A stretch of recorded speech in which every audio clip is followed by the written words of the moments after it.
Hi everyone, welcome back. I'm Michael Sandler, your host on Inspire Nation. If you've ever wanted to make more money in your life, no matter what level you're at, and it just keeps getting away from you, then do we have the Secret to Attracting Money show for you.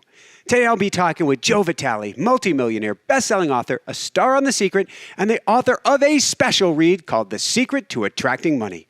And that's just what I want to talk with him about today, about why your understanding of money is all wrong, that's right, all wrong, and what you can do to create a money mindset.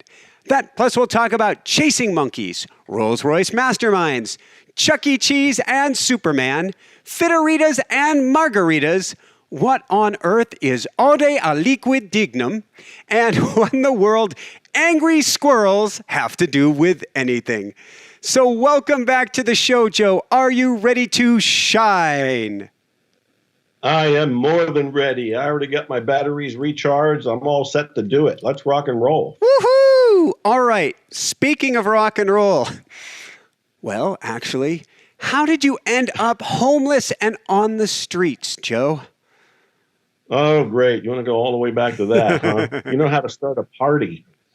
How did I end up homeless? Well, I ended up homeless because I was chasing a dream. Yep. I was doing it by myself. Yep. And I believed in a couple people who ended up taking the little money I had, running off with it, declaring bankruptcy, and the owner of that company committed suicide.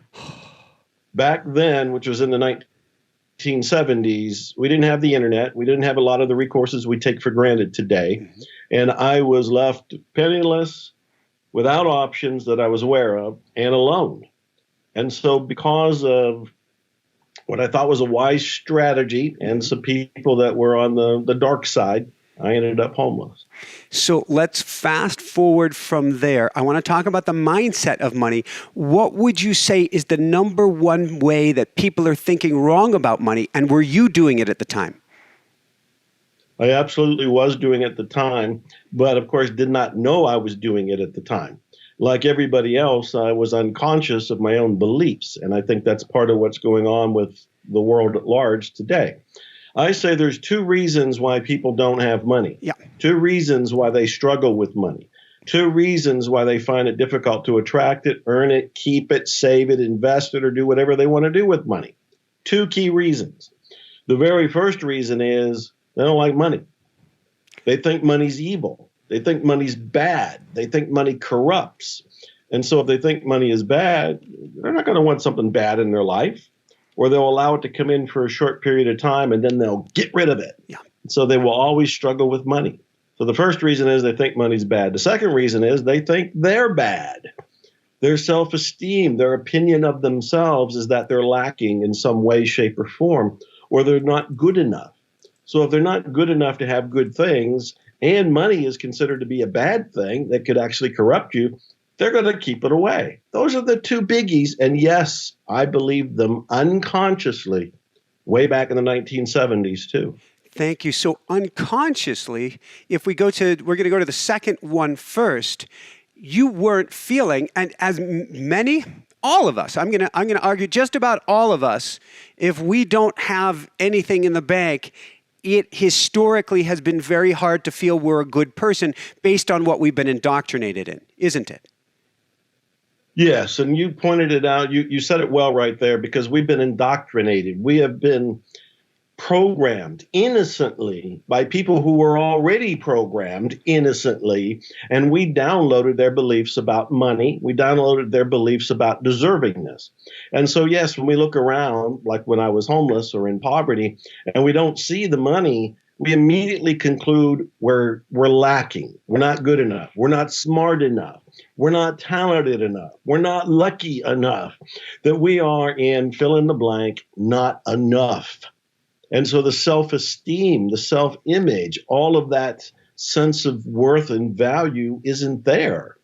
And as a result of it, it's a downward spiral, because we end up feeling even worse. Yeah. Because we don't have what we think we want, which was what started the lack in the first place. So there's a lot of awakening that needs to be done. Thank you. And we're going to dive into that today. I'm thinking of ignoring or moving past. We'll call it moving above, moving up. There we go. Rising up above your inner Google, because your inner Google is going to give you exactly what you're looking for. So if you feel you're worthless and you want to become a millionaire, it's only going to give you more reasons to prove that you're worthless. So how do we get an up mindset from there? Well, it begins with awareness. And it begins with something like this show. That's why what you're doing is so valuable to everybody.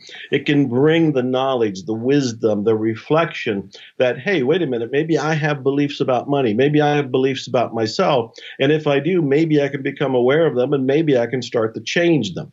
So for me, the very first level is awareness. This is why I write books like the new one that you just mentioned, The Secret to Attracting Money. It's to bring this knowledge, this wisdom, this awakening to people. Because once they have that awakening, they can look around and begin to find out what their beliefs are. One great thing to do is just look around and say, okay, I don't seem to have the money I would like to have. What possibly could be a belief to create this experience of lack? And whatever the beliefs are, let them come up, write them down, and then you can look at them, then you can question them, then you can dissect them. But for me, it all begins with an awakening, with awareness. Thank you, Joe. I just recently had on a woman who's she's written a course in financial miracles, and we talked about love over fear, Barbara Hewson. And what you've got me thinking is, if we dare to become aware, if we look around our circumstances and say, what is a limiting belief that is causing this? How do we then not play the game of picking on ourselves for saying, if I cause this, I'm really a doot-doot, for lack of another term? That's a great insight, because all of that does is increase the length of time we feel miserable. Mm-hmm. It does not create an awakening. In fact, the awakening comes from realizing that self-judgment, that blame, that sense of guilt, that whipping post of ourselves is actually what created the lack and limitation and poor self-esteem to begin with. So when we realize, oh, it's my beliefs that have created my reality, there might be a moment where you go, oh man, I must have been pretty dumb to think that. But then you have to go one step beyond it and go, you didn't have the consciousness to know if it was wise or dumb. It was a belief you downloaded, most likely from your parents, but it could have been from the culture, from the media, from the government, from the country itself that you're in. And so you did not have much to do with it. And when you realize I didn't have much to do with it, then you can let yourself off the hook. And you can go, well, I didn't really know I had that belief. When I was homeless, I did not know that my beliefs were creating my homelessness. I didn't know it. And so when I began to realize my beliefs were creating my reality, it was more of an empowering thought. It was more along the lines of, if my beliefs are doing this, what can new beliefs do to create a much yummier life? Woo! And I'm in that direction. So yes, that's what I would say for everybody that's in your audience, is that you want to look at the idea that this is empowering. This isn't being used for self-punishment. This is used for self-awakening. Thank you. And it's got me thinking that the term that's coming to mind is, isn't this cool? And I'm not making light of the situation, but if you can look around you and realize that everything is a reflection of the past, not a reflection of who you are today, and think of like a Joseph Campbell arc. And if you watched a movie and you saw where everything, 20 minutes before the end, inevitably, Dark Night of the Soul, everything's gone bad, and you go, isn't this cool? Because you know what's coming now. That's I love that image, and that is such a great reminder. I have a friend, Mandy Evans, who's been my counselor, therapist, coach since 1985. Wow. She's known me that long, and she often says, confusion and darkness is that wonderful state right before clarity. And I've always loved that, because it's just a reminder that when you go through this dark night of the soul, when you go through whatever the drama happens to be, when you go through whatever looks like the breakdown, what's right on the other side of it is the breakthrough. And if you can, like you just so beautifully did, remind ourselves that, okay, I'm in this cloudy spot right now, but what that means is the sun's coming out. The sun's coming out maybe tomorrow or later tonight or this morning or whatever it happens to be. So it's a great reminder. Thank you. I want to dive into the law of attraction, what's missing, the subconscious side. But before we do that, there's a good story that you have that shares this toward the end of this book about an angry squirrel. Right. Yeah, I had fun writing that in the new book. An angry squirrel. Yeah, the house I was living in at the time was in the country. And in the country, you've got all kind of animals from fox to deer to coyote and everything else. But there were some squirrels that wanted to move in. Yeah. And there was one squirrel in particular who had eaten and torn and ripped a hole in the side of the house, and he opened it up enough to create an apartment for himself. I mean, he hooked up a TV, he hooked into my satellite system, and I didn't want him there. He wasn't paying rent. So I changed his mind, got him to come out, and I walled up that little area, and I put a home up for him. I had done a bunch of research, and I found out that squirrels will live in used tires. And so I hung a used tire in the trees. Yeah. Which was not an easy thing to do. And that's a whole nother story. But the squirrel didn't see the good. He saw that I evicted him, and he was upset. He was angry. He was swearing at me. He would write graffiti on the side of the house. He was doing all kind of preposterous things and unnecessary. Yeah, throwing nuts, the whole thing. Until finally, one day, he had his awakening. And his awakening is when he finally turned away from my house, and right behind him in the tree was this beautiful home. And when he moved into the home, he started to get a little pot belly on him, because his life was a lot easier for him now. He didn't have to work as hard. I actually put a little food for him, and he realized, oh, you were trying to show me a better way. But he was so hanging on to what he thought he wanted, what he thought he needed, and what he thought was possible. When he let go, there was a whole lot of much more available to him. Woohoo! That gets me to the crux of the law of attraction and holding on too tight. What does that mean? And what is that missing element in the law of attraction? Yeah, the law of attraction, it's so wonderful that people know about the law of attraction now. But the sad thing is they only know the superficial level of it. Most people have heard that if they think it, they can probably create it. And that is such a kindergarten, first grade, top level view of something that has a lot of depth to it. And so, first of all, it's not just what you think. We all know that. We're all thinking different things that don't happen. Yeah. We're thinking, I'm going to win the lottery. I'm going to get this date. I'm going to get this car. And none of it happens. And you're going, well, the law of attraction must not work. The reality is the law of attraction is working, but it's working on your subconscious beliefs. The beliefs that you keep having, especially the ones that you add emotion to, are the ones that get created. This is why it's so important to find out, what do we believe?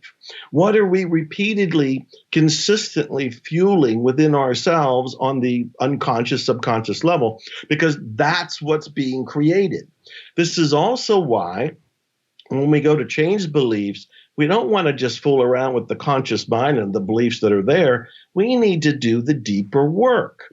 I say that we have intentions. Intentions are what we consciously declare. We're talking about money on this show, so people might have the intention. I intend to have more money from my business, from an inheritance, from winning something, but I intend to attract more money. Great. But if subconsciously they think money is the root of all evil, they're not going to attract money.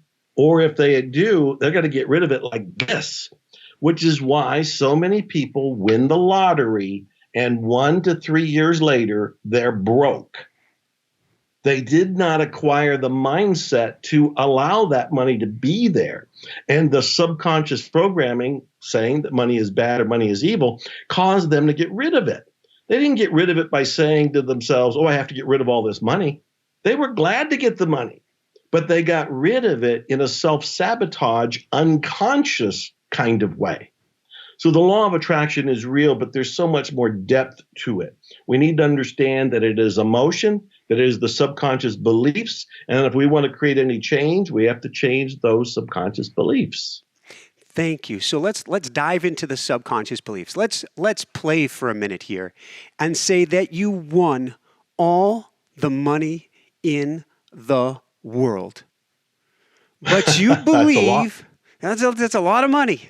More than you can spend in lifetime after lifetime. In fact, no matter how much you give away, it's coming back tenfold. And you share a story about that actually in the book. Yes. How do we then go, all right, I've heard in my subconscious that money is the root of all evil. I better get busy on this. Right. Well, the very first thing we want to do is get rid of that belief. So let me help everybody that's watching and listening right now. I've been all over the world. I've been in countries that were surprising for me to be in. The last one I went in was Iran. So I was in Iran, and they had this belief. I was in Russia before that. They had this belief. I was in the Ukraine before that. They had this belief. I was in Poland. I was in Italy. I was in all these countries. They all have the same belief. It's a belief that says money is the root of all evil. They all have it. And so what do we do about it? The first thing is to realize that sentence is a fragment of a longer sentence. Yes. The longer sentence says, the love of money is the root of all evil. Well, that sounds a little bit better. Then you have to look at the fact that the healthy, spiritually well-adjusted people who are handling money, the last time you and I talked, we were talking about my book at the time called The Awakened Millionaire. Yes. The Awakened Millionaire is at peace with money and spirituality. They're actually two sides of the same coin. So when we realize that you can appreciate money, not necessarily love money, you have now walked away from that limiting belief. The belief that says the love of money is the root of all evil. Don't love money. Use money. Appreciate money. Leverage money. One of my favorite quotes is from Arnold Patton. Mm-hmm. And I wish I had said it. It's the definition of money. He said, the sole purpose of money is to express appreciation. The sole purpose of money is to express appreciation. There's no love there for money. There's no hate there for money. There's appreciation for money. When we change our mindset about money being evil and we think money is a tool for fulfilling your dreams, money is a tool for good, money is a spiritual force, money enables you to live your life mission, money enables you to take care of the people and the causes you believe in. When you move into that, then you can win the lottery, you can have money descend on you, and you'll be able to leverage it because it's not about the frickin' money. The money is just the tool. That's it. I'm gonna riff off of this, and I'm gonna say, when we begin to appreciate our money begins to appreciate. Exactly. And that's the beautiful way to put it right there. It is all about freeing ourselves from these judgments. And again, we downloaded this information from birth, and our parents had it. I will often ask people, were your parents Mr. and Mrs. Buddha? Were they enlightened? And everybody, they laugh. It's like, no, they weren't enlightened. They had beliefs about money. They had beliefs about deservingness. They had beliefs about relationships. They had beliefs about health. You downloaded their beliefs. And until a moment like now, those beliefs have been operating. Now is the awakening. Now is the breakthrough. Now is when people start to realize, oh, wait a minute, money maybe is actually a good tool and a good thing to have. You know, you can fulfill so many missions with it. It's actually a force for good. Thank you. And that is a woohoo. So, as a force for good, want to talk about plugging in a new money mindset today. What does it mean to have an entrepreneurial mindset? In fact, you say an entrepreneurial mindset for success combined with a spiritual mindset for success is the secret to attracting money beyond all comprehension. It really is. You know, one of the things that people do wrong, and I certainly did this for the longest time, is to think money can only come to you in one way. Yeah. You have this tunnel approach to receiving money. And for me, for the longest time, I wanted to be an author. I wanted to write books. And I thought, well, that's the only way money's going to come to me is I'll write a book. And if it does anything, I'll get some money from the book. And boy, is that limited tunnel thinking. And I would hear over and over again as I was working with different books and different teachers that money comes from this giant pie. And the pie has all kind of avenues and all kind of slices. It's not just one road in called books, in my case. There's actually a lot of different roads. And when I take the blinders off, I start to see other possibilities. Well, one of the roles that I think has the most blinders taken down is the role of an entrepreneur. Because an entrepreneur looks for problems and complaints because those are opportunities. I was on Donnie Deutsch's television show years ago when he had it on CNBC. It was called The Big Idea, and I loved that show. Oh, I was so intrigued, so inspired, and so proud to be on it. And one of the things Donnie would say is, love complaints. Whenever you hear a complaint, it's an opportunity for a product or service. So if you're standing in line somewhere or you're complaining about something, note what you're complaining about and then ask yourself, is there a way for you to resolve it? Or if you're out somewhere and you hear other people complaining, pay attention to what they're complaining about, because if you can resolve it, there's a product or service. So an entrepreneur sees possibilities. The whole world becomes this golden opportunity with oysters everywhere and diamonds everywhere. You just have to learn to see that it's not really a complaint. It's actually a veiled product or service that you might be able to bring into being. And when you do, what are we doing? We're serving people. We're serving people with something they were already complaining about. If they were truly complaining and you resolved it, you have just done a spiritually good deed. I'm thinking of Uber. Uber right now, the two guys who invented it were trying to get a cab after a meeting. And they couldn't get one. They were like everybody else who called for a cab, a decade or so ago. And we'd wait. Maybe the cab would show up, or maybe you stood in the rain, or maybe, they took you to the wrong place. They thought, well, there needs to be a better service. They were complaining about it. It needs to be something they can do on their phone. And they ended up creating a network, creating an app, creating a service that virtually everybody has used repeatedly. It also gave work to people that needed work. Many of the Uber drivers I met said they absolutely loved their job because they love driving. They get to meet unusual people, new people. They go to unusual places in the very city that they grew up in, and they get paid to do it. So this is all part of when you start expanding your mind to allow money to come from other avenues, and you also realize this is a spiritual-based service that you're doing for the world. Now there's just green lights and win-win-wins all over the place, and your heart opens up because you realize, look at what I'm doing, look at the difference I'm making, and I get paid to do it. How cool is this? Thank you. And that brings up two key points. First off, we're talking at a time that the world, at least this country, seems to be going back into a lockdown. Now, maybe things will change for the positive. I put that in quotes next year, because if we have this entrepreneurial mindset, maybe what we're seeing, and I'm not making light of things at all, but what we're seeing is there is incredible opportunity to help others and to help ourselves in the family, not despite, but because of this. Yes.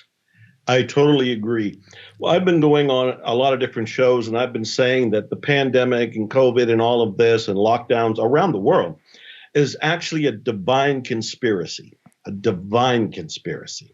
I see it as a good thing. Now, you got to remember that for me, this wiped out my biggest income. Traveling, going on stage, speaking engagements, all of that shut down. And so I should or could be looking at this as something that is dark or unpleasant or something I complain about. But instead, I'm going, how cool is this? Everybody who's ever said, I wish I had the time to learn a language, to open an online business, to learn how to play a musical instrument, you're at home and you have the internet. We have, there's a pandemic 100 and some years ago. There was no Facebook, there was no online world, and it was a far more difficult time.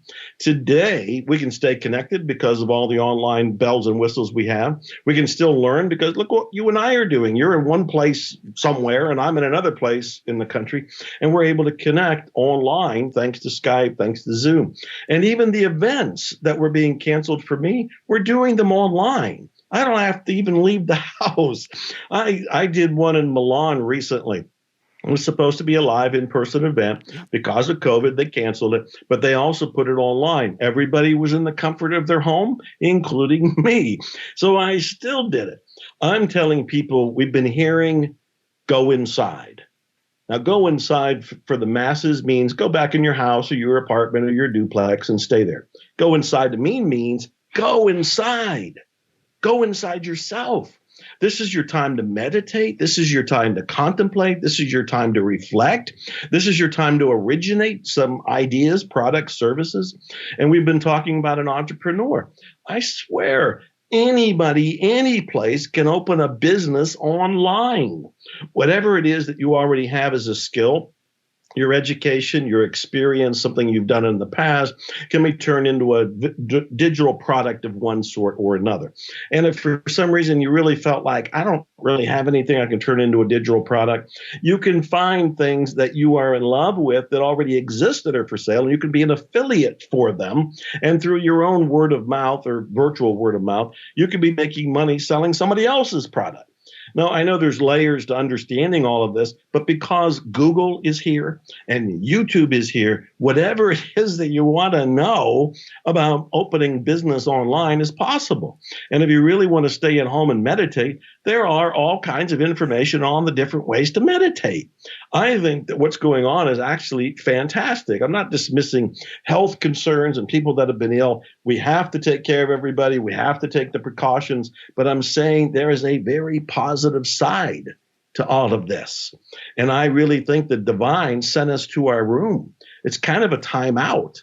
It's like, you know what, you guys have been all driving into the ditch and driving into walls, so to speak. So we're creating a timeout. Go to your room, go inside, reconnect, get quiet, listen to what I call the great something, what Joseph Campbell called the great mystery. Listen to God, the divine, whatever you want to call it, and see what's there for you. It's a good time.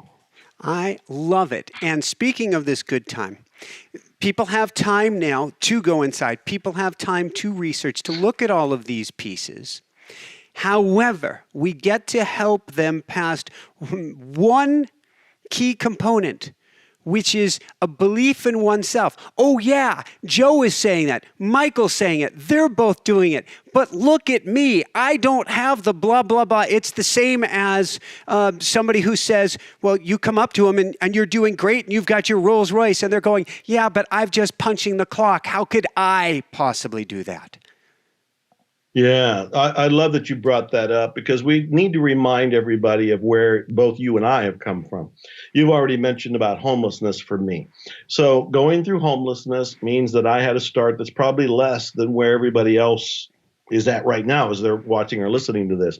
I was in poverty for 10 years. I remember working for an oil company. I made a little video for Instagram the other day, and I was reminded of this. And I was working for an oil company in the 1980s, I think it was. And over the lunch hour, I would sit there and write. I was trying to write my first book. And I remember one executive was walking by, saw me at the typewriter, no computer, a typewriter. And she told the other executive, he thinks he's going to be a writer. And it was very dismissive. It was very critical. It wasn't even subtle. I could hear it. I mean, they're talking about me and I'm right there. And I remember thinking, there's no evidence I'm going to be a success. None. There's nobody around me saying it. There is nobody encouraging me. There's no outward sign saying, hey, Joe, if you write the book, we're going to publish it, we're going to buy it, we're going to print it, blah, blah, blah. There's no psychic that's saying, hey, if you keep at it, in 20 years, you're going to get some sort of name for yourself. There's nothing. There's nothing. At the most, and it wasn't even all that strong, was my own belief in me. And that's where we all start. Even when the internet came along and I was one of the internet pioneers and we all started learning about the value of having an email list, my email list began with nothing on it. There was nobody. There was nothing. I put my own name on my email list so I would have one subscriber. And then I started thinking, well, I know my dad at the time. I'll put his name on it. He didn't even have email. So the whole point of this is we all start at ground zero. We all do. And it's the matter of we have to believe in ourselves first. As you start to find a few people that are friends or can believe in you, or you can put a mastermind together of people who support each other, you can elevate everything and keep it going and start to get a momentum. But Michael, we got to remind everybody, you and I have, this is our duty, is that we all start with the blank slate. We don't have any sort of one up on anybody. We all start with the struggle and go through it to get to the success. Thank you. Thank you. It's making me think of Carol Dweck, Dr. Carol Dweck, who talks about a growth mindset. Because if we take the mindset of a rigid mindset, I have this, I don't have that. I'm good at this, I'm not good at that. We're stuck. If we take a mindset that I'm going to get over, around, through, under, but I will find this, and heck, I'm locked down. All I've got is time to figure this out. How does it get any better than this? You will figure it out. I'm a great fan of her books, and I recommend everybody read her work. And you are absolutely right. It's coming from the mindset that I think there's a couple operating beliefs in me, and I think it comprises part of my mindset. And part of it is there's always a way. I may not know the way. Yeah. I may have to create the way. I may have to find somebody else who already did it or discover a way, but there's always a way. And so I back off and say, okay, what's my dream? I want to dream big. And then the next level of that, after I've answered the question, what do I want, is how do I do it? And the correct answer is, I don't know.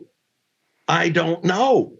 And I'm saying this for all the people who are going, well, I really want to write my own book, or I want to open my own show, or I want to have an online bakery, or whatever it happens to be. And they're sitting there going, well, I don't know how to do it. None of us do. None of us do. We make it up as we go. I quote Theodore Roosevelt a lot because he said, do what you can with what you have right where you are. And I always quote Steve Jobs, I think it's in the book too, where he says you cannot connect the dots looking forward to get to where you want to go. Once you've gotten there, you can turn back and go, oh, that dot led to this dot, led to this dot. You can connect all the dots then. So I don't want people to sit there and go, I don't know how to do this. Nobody knows how to do this, but you usually know the first baby step. Take the first baby step, and then voila, the lights come on, you can see the next step. But you don't see the next step until you take the first baby step. And step by step, you can make the journey. So we can all do it. Anybody can do it. Woohoo! Years ago, I was at a concert, a surprise concert, an opening of a Hard Rock Cafe with Bruce Willis playing the blues and jamming. And oh my God, was he good. And I'm going, this guy, maybe he had some music growing up, but he probably started from scratch himself. And one could say, yeah, but he had millions of dollars to throw at it. No, he had to begin somewhere. You, I'm guessing, had no modicum or ability in music when you started. And how many albums do you have out now? Oh, thanks for saying that. I have, I think, 16 albums and a bunch of singles that are out at this point. I'm flattered and shocked, first, because you mentioned Bruce Willis. I'm a huge Bruce Willis fan, and he's multi-talented, but like everybody else, he had to learn, and much like what you're talking about. I'm 67 now, and when I was 60, I looked at my bucket list and said, what do I want to do? And one was be a musician, and I didn't know how. And so I was with the same struggle just about anybody does or has when they decide that they want to do something big. Yeah. And then the next thing that happened to me was fear. I thought, what if I really suck? I have no musical experience. I have no musical training. I played a little harmonica. I had a couple of guitars, but didn't really know what I was doing. Didn't know how to write songs. Didn't know how to sing any songs. Didn't have a band. I've been in the studio a lot as a speaker, but not as a singer. Yeah. And I almost didn't go for my dream. I almost didn't. And I'm telling you this, Michael. So for the people that are listening and they're thinking, well, I really want to do blah, blah, blah, but they're listening to the voice of doubt in their head that's saying, oh, you're too old, or you're too young, or you're too whatever. I'm pointing out that me, when I was 60, with all of the success, all of the experience, all of what I know about the law of attraction, mind power, psychology, self-sabotage, self-illusion, all of that, I was falling into that trap. Get all caught up and all excited about it. But I also learned how to get past it. And as a result, made about 15 albums in around 5 years, 16 or 17 albums to date. Woohoo! It makes me think of the power of education. And I'm not saying you have to take an expensive online course or do anything of the sort. Grab a book, watch a video. I have seen some of the most amazing ukulele players out there who've gone online and hacked their ukulele skills. You can take the knowledge that's around you. It's more, we'll use that term, democratic than ever, and just start there. Like with a mindset for becoming a millionaire, read a book of somebody who's become a millionaire. Sounds so obvious when you say it. I want to say two things about that. One is, during the process of me recording different music, at one point my producer was inspired to play a band called Morphine. Yeah. And the band Morphine, the heavy instrument in it is a baritone saxophone. Mm-hmm. And I heard the baritone saxophone for, I think, the first time in my life, and I went, oh my God, what is that? Yeah. It was moving energy, and it was captivating me, and it was hypnotic. Well, this is the way I work. I got intrigued. Mm-hmm. I found a vintage baritone saxophone, bought it, didn't know how to play it, never held one, but it arrives, and I look at it and open the case. It's like, it's beautiful. What do you do? So then I go on YouTube, and it's like, how do you put the reed on the mouthpiece on a saxophone? Yeah. And there's somebody who walked me through it, and it was better than having a tutor, because they held up the little reed and they held up everything and they walked me through the whole thing. Long story short is, I recorded an album of baritone saxophone music played by me. And I learned how by YouTube videos. I had one lesson real time with a physical person, but I found that I was learning more with the YouTube videos. So there you go. I love it. I've started recently in my head learning to play drums. In my head, because what I'm doing is in between reading and teaching and stuff, I go on YouTube and I've learned how you hold the stick, the basic tapping motions now. And what's happening is, in fact, I'm going to step back from it. I dated a girl for 6.5 years who was a pro rodeo athlete. She went to med school. She had to stop riding while she was in med school. But you would see her walking to class or doing anything, and she would be dallying. She'd be throwing out the rope, pulling it, and I'm a huge animal guy, so I'm not saying anything about doing anything to animals here, but she would throw the rope, pull it in, and have success with it, and then she'd be riding barrels in her mind's eye. And she got out of school with no training and won a world championship. Wow, I applaud that. You demonstrated right there so many different things that we all can do. The power of using our mind to do our rehearsal, because our mind, when we're doing the rehearsal and we're really getting into it vividly, and especially if we add emotion to it, is getting our body actually activate muscle memory. It's working from here down. So we don't always have to be on the horse, so to speak, or doing the lasso, so to speak, to actually have that training. The vividness of the visualization can actually help you do that as well.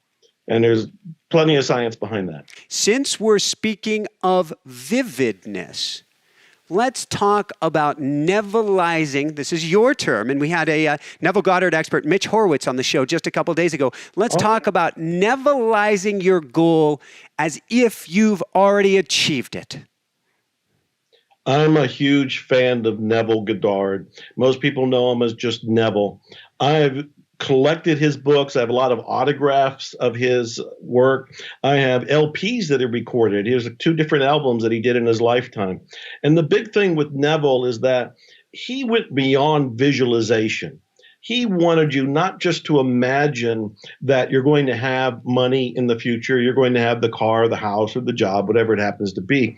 He wanted you to embody it now, to pretend that it already came true, that you're already wealthy, that you already live in the mansion, that you already drive the sports car, the Rolls Royce, or whatever the car is for you. You're not visualizing it as off in the distance, which is still powerful. Visualization does work. But Nevilleizing is when you feel it real. Yes. I actually recorded a song with Grammy-winning singer Ruthie Foster called Feel It Real. And the whole idea is the more you can feel that you already have what you want, the more it will become real. You feel it real. Neville said at one point, assume the feeling of the wish fulfilled. Assume the feeling of the wish fulfilled. What does that mean? Your intention is your wish. We're talking about money here, so we're going to assume people want more money. That's your wish. Assume that your wish has already been fulfilled. Instead of thinking, boy, it'd be great to have more money by Friday or next month, you go, I got the money yesterday. I got it yesterday, and oh, God, it feels good. And you're assuming the feeling of the wish completed, fulfilled. He also said, assumption hardens into fact. Assumption hardens into fact. And what that means is if you're embodying that you already have the money, you're already assuming that you're this awakened millionaire, to use the title of one of my other books, or you're learning about this from the new book, The Secret to Attracting Money. That assumption will harden into third dimensional reality. Let's talk about. Is this cool or what? This is the woohoo! It's so cool. And there's a former Californian who just became a Texan, so going down in your neck of the woods, by the name of Elon Musk. And Elon Musk is known for saying some outrageous statements, but he says them over and over and over and over again. And guess what? They become fact. They become real. They become fact. Yeah, I actually made a little video earlier today, and I have a prop. It just happens to be handy. Perfect. And the video said, whatever you say after these words, I am, is what you will become. Most of us have those 90,000 thoughts of negativity repeating in our heads all day long. But if we start saying things like, I am wealthy, I am healthy, I am happy, we start to move in that direction. And one of the reasons why, and I write about it in the book, is the idea that your brain doesn't know the difference. This is why Neville was so powerful. Your brain doesn't know the difference between reality and the imagination. And for proof, think back to the last time anybody had a bad dream or a nightmare. You wake up and you're scared or you're sweating. And it's like, it wasn't real. What the hell happened? Your brain thought it was real. So you can kind of do this as a brain hack or a manifestation technique. You assume the feeling of the wish fulfilled. The brain will go about making it real. Feel it real. Long live the man who's no longer alive, Neville. Woohoo! So on that note, I like to think about costumes and masks. You have a term called emulate the successful. And you talk actually about a dear friend of yours, Gene Landrum, who had Chuck E. Cheese and talks about Superman syndrome because, and we had Amy Cuddy on the show years ago talking about Wonder Woman pose. The more we put on that costume of somebody that we want to emulate, of somebody successful, of Superman or Superwoman, what happens to us? We transform ourselves. We unleash our own latent superpowers. Most of us are caught with the identity that we are portraying to the world. And we don't realize that underneath is Superman or Superwoman. Gene Landrum had written a book called The Superman Syndrome. He's written lots of books, but that's one of my favorites because he was basically saying if you could pretend that you're secretly Superman or secretly Superwoman, nobody else knows it. Maybe you and I know it, but that's it. And there's a big S on your chest. The more you can tune into that, the more you will release and unleash powers that are waiting to be freed. That all of those latent abilities are actually there. They're actually waiting. It's interesting that you had mentioned Bruce Willis earlier. When I went to perform on stage with my band of legends, it was a terrifying thought and exciting because I'd been on stage numerous times for decades as a speaker. But being on stage as a singer is a completely different experience.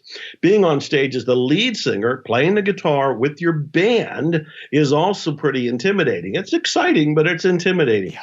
And so when I was doing my visualization and my nebulizing, I'd pretend I was Bruce Willis.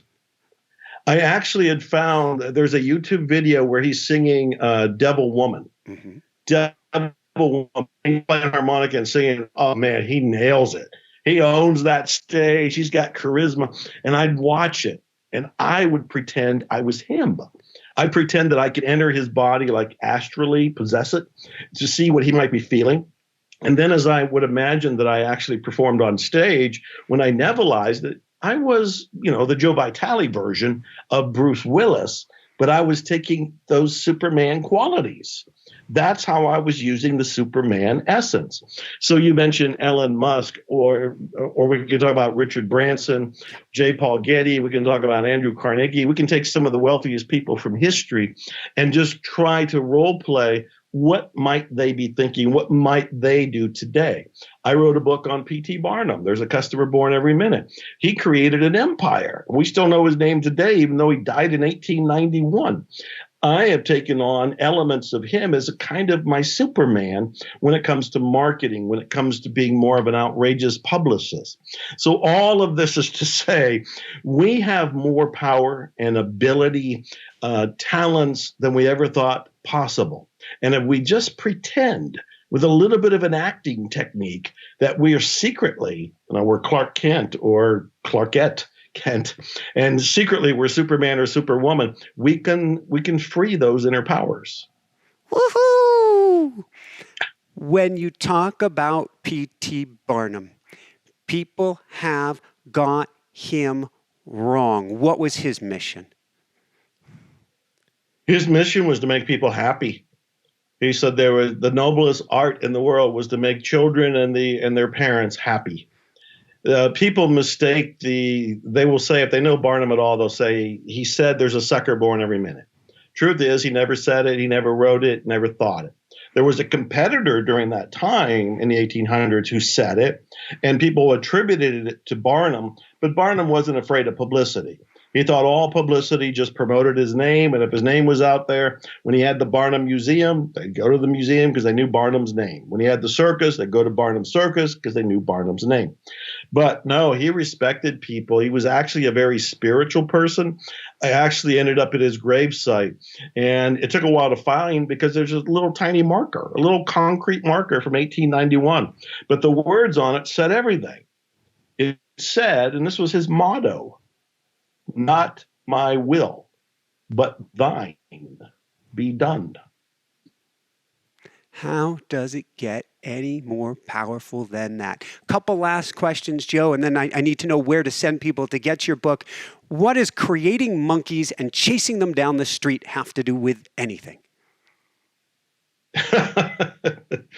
Well, as I remember in my book, I was talking about the monkeys of your mind. Yes. I don't think I was talking about something else.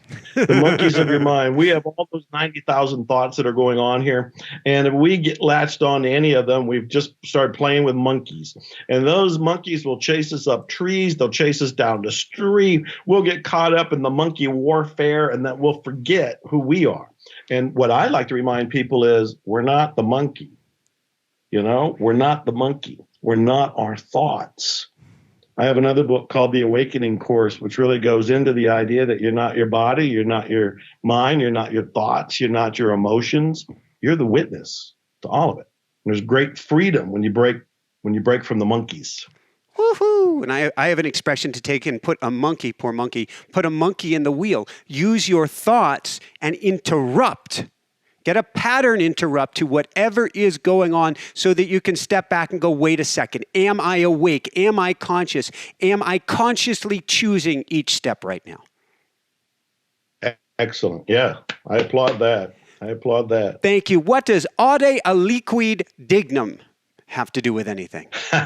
It's one of my favorite Latin phrases. I was going to say it was the Latin phrase, but I'm wearing a shirt that says memento vivere. Memento vivere actually means live now. Live now. Past is gone, future isn't here yet. And aude aliquid dignum means dare something worthy. Dare something worthy. That's my challenge to everybody. Dare something worthy. And I'm going to add to that challenge, scare yourself silly. Because if you're not scaring yourself silly, you're not daring something worthy. Worthy. Excellent. Where Excellent. can people go, Joe, to find your beautiful books and to find out more?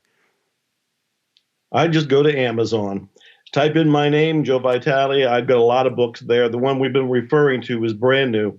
It's called The Secret to Attracting Money.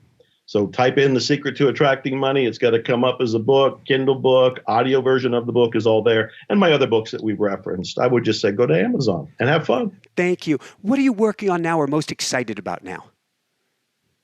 I'm working on a healing course, and I'm going to be creating a product because the last 2 years have been spent with me in a pretty devastating divorce. And I know people have gone through those kind of experiences.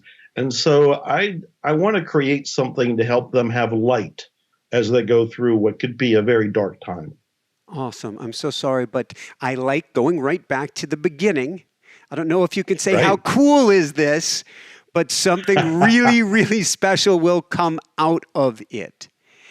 It already is. The sun has risen. Woohoo! Any last words of wisdom you want to share with people today, Joe? And thank you so, so much. Oh, thank you, Michael. I love visiting with you. I always love the interviews and the energy and so forth. I would just say Godspeed to everybody and always focus on gratitude. No matter what's going on, there's always something right now to be grateful for. If only the fact that you got air, your body is keeping you alive. You just got to be inspired by this guy right here. Be grateful. Gratitude will expand. Gratitude will bring more miracles to you. And gratitude just feels plain great to begin with. And on that note, thank you, Joe. And thank you to everyone, and thank you to the universe. There is no such thing as too much thank you. So for everyone out there, this is Michael Sandler saying, be well, have fun, get the secret to attracting money, and begin attracting money into your life today, and shine bright. Woohoo! There are fun interviews, and then there are fun interviews like this one with Joe Vitale on how you can change your mindset for wealth and making money. I hope you enjoyed this as much as I did. I had so much fun. To check out more high-energy, fun interviews, click here, subscribe below. Be sure to click on that bell icon to be notified of upcoming shows, YouTube premieres, live events with me. Share with everyone you can think of to help bring their mindset up and help them make more money as well. And above and beyond all else, shine bright. Woohoo! Love you guys.